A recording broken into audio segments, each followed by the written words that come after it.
আমি চাই শুধু এতটুকু কথা বলতে, রমজান মাস আমাদের আর একদম কাছাকাছি। ফেব্রুয়ারি মাসের 17 তারিখ সম্ভাব্য চাঁদ উঠবে, 18 তারিখ রোজা শুরু হবে ইনশাআল্লাহ। তো আর 1 মাস নাই, আর তো কি নাই, 1 মাস বাকি নাই, একদম অল্প গুণা কয়েকটা দিন। এই গুণা কয়েকটা দিন আগে আমি আপনাদের কাছে বললাম, কিশোর যুবক ভাই তোমাদের কাছে বললাম, মহান আল্লাহ পাক রব্বুল আলামিন প্রত্যেকটা ইমানদার মুমিনের কাছে খুব বেশি চায় যে বান্দা আমি তাকওয়া চাই, মানে তোমার জীবনটা এমন বানাও, গুনাহ থেকে বাঁচো, আমি আল্লাহর হুকুম পালন করো। এই কথাটা আল্লাহ বারবার বলছে কোরআনে, ইয়া আইয়ুহাল্লাযীনা আমানুত্তাকুল্লাহ ইত্তাকুল্লাহ ইত্তাকুল্লাহ ইত্তাকুল্লাহ ইত্তাকুল্লাহ। হে ঈমানদার, আল্লাহকে ভয় করো, আল্লাহকে ভয় করো, আল্লাহকে ভয় করো, আল্লাহকে ভয় করো, আল্লাহকে ভয় করো। ইয়া আইয়ুহান নাবিয়্যুত্তাকিল্লাহ। আল্লাহকে, আল্লাহ বলে বান্দা শোনো, আল্লাহকে ভয় করা এটা এতটাই গুরুত্বপূর্ণ যে আমি নবীকে আলাদা বলছি, হে নবী আপনি আল্লাহকে ভয় করেন। আমি ঈমানদারদেরকে আলাদা বলছি, ইয়া আইয়ুহাল্লাযীনা আমানুত্তাকুল্লাহ। হে ঈমানদারগণ, আল্লাহকে ভয় করো। আল্লাহ বলেন শুধু নবীকে না, ঈমানদারকে না। এবার শুনো, পৃথিবীর সমস্ত মানুষকে আমি বলছি, ইয়া আইয়ুহান নাসুত্তাকু রাব্বাকুম। হে মানব মণ্ডলী, আল্লাহকে ভয় করো, আল্লাহকে ভয় করো। আল্লাহর ভয় যার মধ্যে নাই ও মানুষ না, আল্লাহর ভয় যার মধ্যে নাই ও ইনসান না, আল্লাহর ভয় যার কথা কলিজার মধ্যে নাই ও মানুষ না। এজন্য আল্লাহর ভয় মানে গুনাহ ছেড়ে দেওয়া, আল্লাহর ভয় মানে আদেশ পালন করা। এই অনুভূতি, এই চেষ্টা ভাঙা পড়বে, হুঁচট খাবে, কম হবে, ছুটে যাবে। গুনাহ তোমারও হয়, গুনাহ আমারও হয়, গুনাহ প্রত্যেকের হয়। কিন্তু আব্বা একটা হলো গুনাহ হয়ে যায়, পিছলা খেয়ে যায় মানুষ, কিন্তু আরেকটা হলো 24 ঘন্টা ঠান্ডা মাথায় পরিকল্পিতভাবে প্রতিদিন এক তালে এক রঙে এক ঢঙ্গে গুনাহ করতে থাকা, গুনার উপরে তৃপ্ত, গুনার উপরে মজা, গুনার উপরে সে চলতেছে ফিরতেছে। এটা কোনো মুমিনের পরিচয় হইতে পারে না, এটা কোনো মুসলমানের পরিচয় হইতে পারে না। তুমি গত 3 মাস নামাজ পড়ো 5 ওয়াক্ত, আজকে 1 ওয়াক্ত ছুটে গেছে, হইতে পারে। তুমি প্রতিদিন নারীর থেকে চোখ নামাও, আজকে হঠাৎ চোখ পড়ে গেছে, এটা হতে পারে। তুমি সবসময় সুন্দর করে কথা বলো, আজকে হঠাৎ জিদ্দের কারণে গালি দিয়ে ফেলছো, এটা হতে পারে। কিন্তু প্রতিদিন সুদ, প্রতিদিন কিস্তি, প্রতিদিন ওজনে কম দেওয়া, প্রত্যেক দিন গালি, প্রতিদিন নর্তকী দেখা, নাটক সিনেমা দেখা, প্রতিদিন ফজরের নামাজ পড়া, প্রতিদিন বেপর্দা চলা, প্রতিদিন নাটক সিনেমায় নর্তকীর নাচ গান দেখা, এটা খোদার কসম এটা কোনো মুসলমান সুস্থ স্বাভাবিক মুমিনের পরিচয় হতে পারে।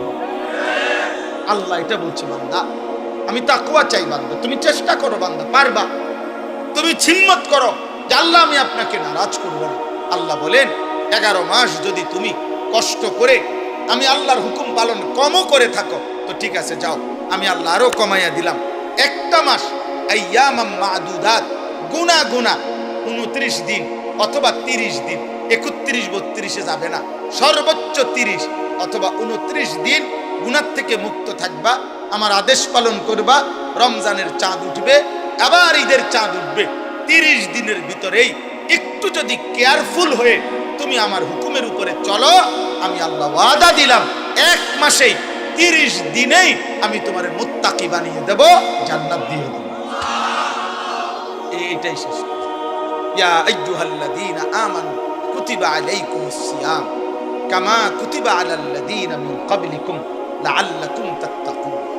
আল্লাহ বলেন, হে ঈমানদারগণ, তোমাদের উপরে রোজা ফরজ করা হলো, তোমাদের পূর্ববর্তীদের উপরে ফরজ করা হয়েছিল। কেন? যেন তোমরা মুত্তাকি হতে পারো। মুত্তাকি হলে কি হবে? জান্নাতি। আল্লাহ রমজানে কি বানায়? মুত্তাকি বানায়। আল্লাহ আমাদেরকে তৌফিক দান করে।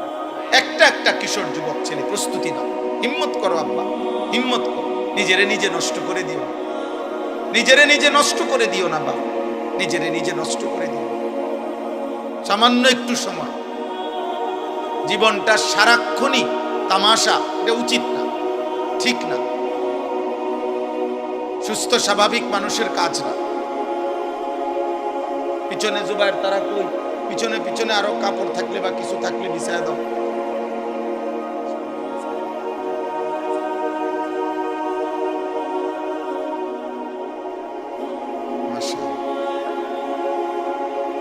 বুঝছুনি ভাই, তোমার কাছে কি আবদার করছে? মাঝখানের যারা তারা যদি আরেকটু আগায়া বসে, একটু ফাঁকা জায়গা পূরণ করে বসলে পিছনে আরো কিছু সাথী বসতে পারবে।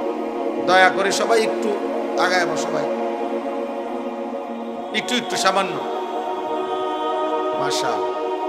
কথা বলেন না, কথা বলেন না, কথা বলেন না। স্বেচ্ছাসেবকের কার্ড যাদের গায়ে লাগানো তারা সবাই এই পিছনে, সবাই ছেলেদেরকে বসান। একজনকেও দাঁড়াইতে দিবেন, একজনকেও। হয় তারে চলে যেতে বলেন, অনুমতি আছে যাওয়ার, আমার কোনো অসুবিধা নেই। আমি দিল থেকে ইয়াকিনের সাথে এটা বিশ্বাস করি যে একজনকে আল্লাহর কথা বললে সওয়াব হয়। একজনকেও আল্লাহর কথা বললে কি হয়?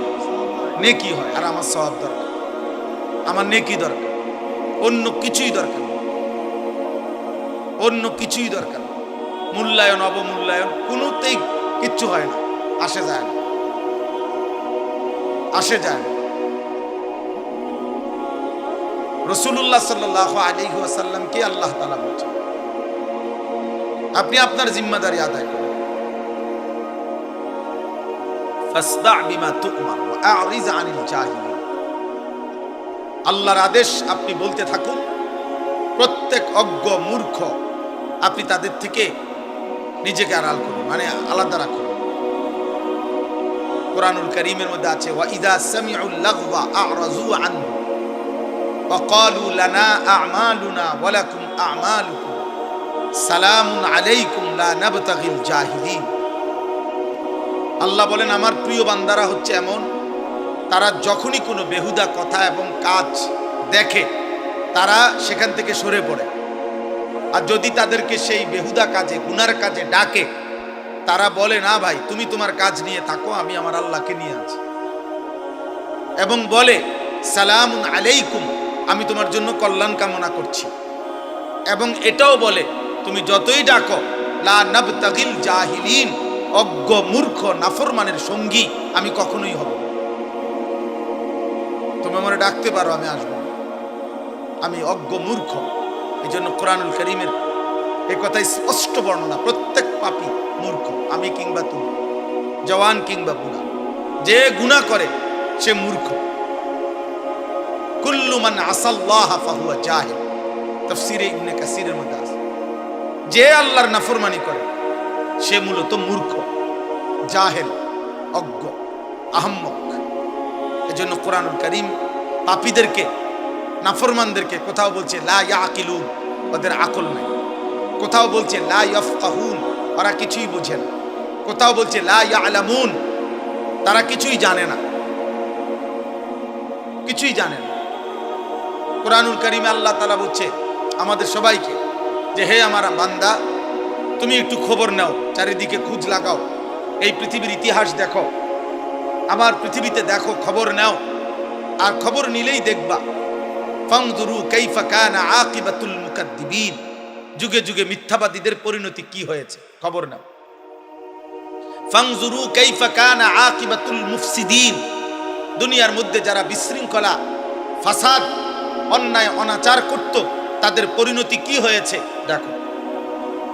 ফানজুরু কাইফা কানা আকিবাতুল মুনজারিন, দুনিয়াতে যাদেরকে আমি আল্লাহর পক্ষ থেকে ভয় দেখানো হয়েছিল জাহান্নামের, আখিরাতের, অথচ পাত্তা দেয় নাই, তাদের পরিণতি কি হয়েছে দেখো।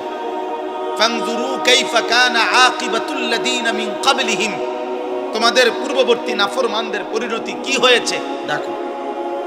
আল্লাহ তাআলা বলছে, জিজ্ঞেস করো নমরুদের কি হয়েছিল, জিজ্ঞেস করো ফেরাউনের কি হয়েছিল, জিজ্ঞেস করো কারুনের কি হয়েছিল, জিজ্ঞেস করো নূহ আলাইহিস সালামের কওমকে পানিতে ডুবাই দিল কেন, খবর নাও লূত আলাইহিস সালামের জাতিকে জীবন্ত মাটির নিচে উল্টা দাফন করে দিল কেন, খবর নাও শুআয়ব আলাইহিস সালাম, সালেহ আলাইহিস সালাম, এই দুই নবীর উম্মতকে ফেরেশতার বিকট চিৎকার দিয়ে ধ্বংস করে দেওয়া হলো কেন, খবর নাও ইবলিস শয়তান, তাকে বিতাড়িত করা হলো কেন। আল্লাহ তাআলা বলে, তুমি খবর লাগাও, তাইলে তো তুমি শুনবা কি কারণে এরা এত ঘৃণিত হলো। আজ হাজার হাজার বছর পরে পৃথিবীর মানুষ ফেরাউনের নামে কোন কুত্তার নামও রাখে না, কেন? নমরুদ এই নামটা এতটা ঘৃণিত যে কোনো মানুষ কোনো জানোয়ারের নামও রাখে না। আবু জাহেল এতটা ঘৃণিত যে পৃথিবীর মানুষ কোনো কুত্তার নামও রাখে না। আবু লাহাব এতটা ঘৃণিত যে পৃথিবীর মানুষ কোনো কুত্তা জানোয়ারের নামও আবু লাহাব রাখে না। কেন এমন হলো? এটা কোরআনে আল্লাহ বারবারই জন্য ফাংদুর, দেখো দেখো বান্দা, খবর লাগাও। আওয়ালাম ইয়াসিরু ফিল আরদ, আমার জমিন ঘুরে ঘুরে দেখো এই পৃথিবীর ক্ষমতাধররা কোথায়, এই পৃথিবীর জালেমরা কোথায়, এই পৃথিবীর অহংকারীরা কোথায়, এই পৃথিবীর নষ্ট নারীরা কোথায়, এই পৃথিবীর রূপ যৌবন সৌন্দর্য বিক্রি করত ওই অসভ্য চরিত্রহীন রমণীরা কোথায়, এই পৃথিবী জুলুম করত, অন্যায় করত, খুন করত, সন্ত্রাসী করত ওই নিকৃষ্ট ডাকাতরা কোথায়? খবর না। পৃথিবী তাদেরকে কখনো স্মরণ করে কিনা? কারো কলিজায় তাদের প্রতি কোনো হারামখোর, মদখোর, নেশাখোরের প্রতি কারো দিলে কোনো ন্যূনতম শ্রদ্ধাবোধ আছে কিনা? তুমি দেখো, তুমি দেখো, তোমরাও দেখো ভাই। তোমরা যারা এখন ছেলেরা এই যে যেই সমস্ত বেঈমানের মতো চুল রেখে তোমরা ফ্যাশন করছো, ওই বেঈমানকে কেউ শ্রদ্ধার সাথে স্মরণ করে কিনা? তুমি দেখো। আমি যার মতো রাখছি সেই সাহাবায়ে কেরামকে তো মানুষ শ্রদ্ধার সাথে স্মরণ করে। তোমরা যারা দাড়িবিহীন, তো দাড়িবিহীন কোনো মানুষকে পৃথিবীতে কেউ শ্রদ্ধার সাথে স্মরণ করে এমন কোনো ফাসেক তার নাম বলো? দাড়িওয়ালা নবী সাল্লাল্লাহু আলাইহি সাল্লামকে তো মানুষ কলিজা দিয়া ভালোবাসে। দাড়িওয়ালা আবু বকর, ওমর, ওসমান, আলীকে তো মানুষ কলিজা দিয়া ভালোবাসে। তুমি দেখো, আমার কত হইলো জাররা পরিমাণ ভাইয়া ন্যূনতম বিবেক কাজে লাগা, যে আমি যার মতো সাজলাম তার একটা যুক্তি তো আছে, যে আমার এটা অনুসরণীয় কেন, আমি কেন পছন্দ করলাম, আমি এই চুল পছন্দ করলাম কেন, এই চেহারা পছন্দ করলাম কেন, আমি এই পোশাক কেন পছন্দ করলাম, আমার চয়েস হইল কেন, এর পিছনে ন্যূনতম একটা যুক্তি থাকতে হবে, একটা ব্যাখ্যা তো থাকতে হবে। সেই ব্যাখ্যাটা কি, সেই যুক্তিটা কি বলো না বাপ। একজন বলো, একটা ছেলে বলো। সারাদিন যাদের মোবাইলে জীবন কাটে নারী ছবি দেখে, এই জীবনটা তোমার এভাবে যে চলতেছে, এটার উপরে তোমার কি ফায়সালা, মানে কি ভাবনা, তুমি এইভাবে কোথায় যাইয়া পৌঁছবে? এক ওয়াক্ত নামাজ যাদের কপালে জোটে না, নাফরমান, অসভ্য, বেয়াদব, বেনামাজি, তুমি কোথায় গিয়ে থামবা আব্বা? তোমার মতো চরিত্রহীন, তোমার মতো চরিত্রহীন কোথায় গিয়ে থামবা? একদিন কি শেষ হবে না? এই হায়াত, এই রাত শেষ হবে না? এই যৌবন শেষ হবে না?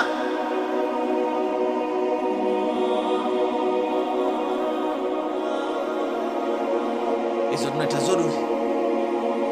চলো ভাই, বুঝতে শিখো, ভাবতে শিখো, ভাবতে শিখো।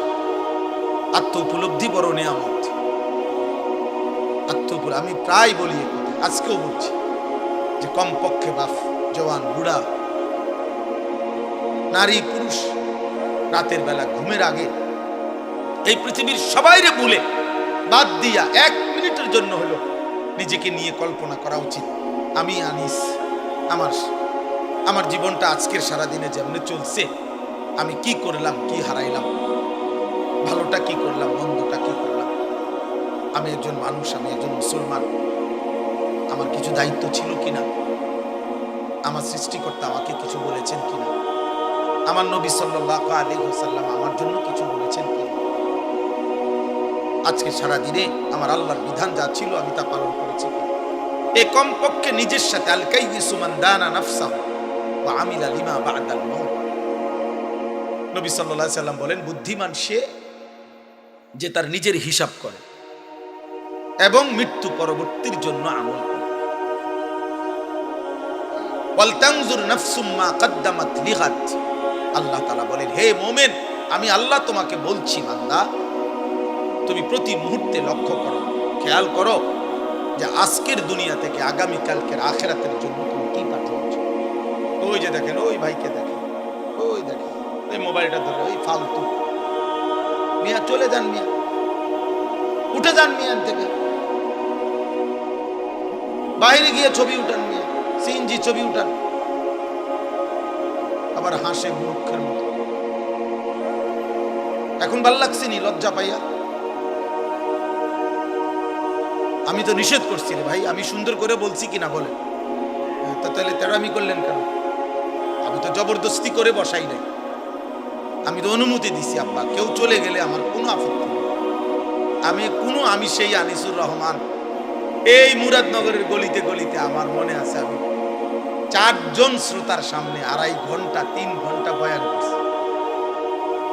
10 জন শ্রোতার সামনে আমি 3 ঘন্টা বয়ান করছি, কোনো অসুবিধা নাই। আল্লাহর কথা একজনকে বললেও নেকি হয়, আমার সওয়াব দরকার, আমার নেকি দরকার। ব্যাপক পরিচিতি দিয়ে আমি কিতা করব? মনে করেন 1 কোটি মানুষের সমর্থন দিয়ে আইবা, আমি কর্মীটাকে আমি এটা দিয়ে কিতা করব? আমার এটা দরকার নাই তো। আমি তো কোনো প্রার্থী না, আমার কোনো মার্কা নাই তো, তাহলে আমি সমর্থন দিয়ে করব কি? বুঝেন নাই কথাটা? আমার আসলেই কোনো মার্কা নাই, কোনো মার্কার পক্ষে আমি প্রচারণাও করি না, তো তাহলে আমি সমর্থন দিয়ে করবো কি? আল্লাহ আমাদেরকে বুঝ দান করে। ঠিক আছে ভাই, বাইরে চিন্তা করে না, সবাই চিন্তা করে কুলায়। আমরা কি পুরা কোম্পানি মধ্যে লয়ে বসি? তাহলে আমরা সবাই চিন্তা করে কুলান থেকে এই যে কয়জন বসছেন, এই কয়জনই শুনে আল্লাহ আমাদেরকে তৌফিক দান করে। আমার ভাই, আমার বাবা, আমার প্রথম কথা এটা, আমি অনুরোধ করছি, একটা মাহফিলে সব বদলায় যাব এমন না, এটা কোনো তাবিজ না, ফু না, কিন্তু আমি অনুরোধ করছি এতগুলো কিশোর যুবক, আলহামদুলিল্লাহ তোমরা যেমনি হোক আসছো, তোমরা যেমনি হোক ভাল লাগছে, মনে করো এই হুজুরের ওয়াজ ভাল লাগে, এই বক্তার ওয়াজ ভাল, যেটাই হোক, কারো যাই হোক, মনে করো কারো, তুমি আসছো তো, অতএব তোমার কাছে আমার অনুরোধ, তুমি আল্লাহর ওয়াস্তে, আমার জন্য আমি তোমার কাছে কিছু চাচ্ছি না, আমি তোমার কাছে চাচ্ছি 1 বিন্দু হইল তুমি তোমার বিবেকের সাথে বোঝাপড়া কইরো, যা করছো তা ঠিক কিনা।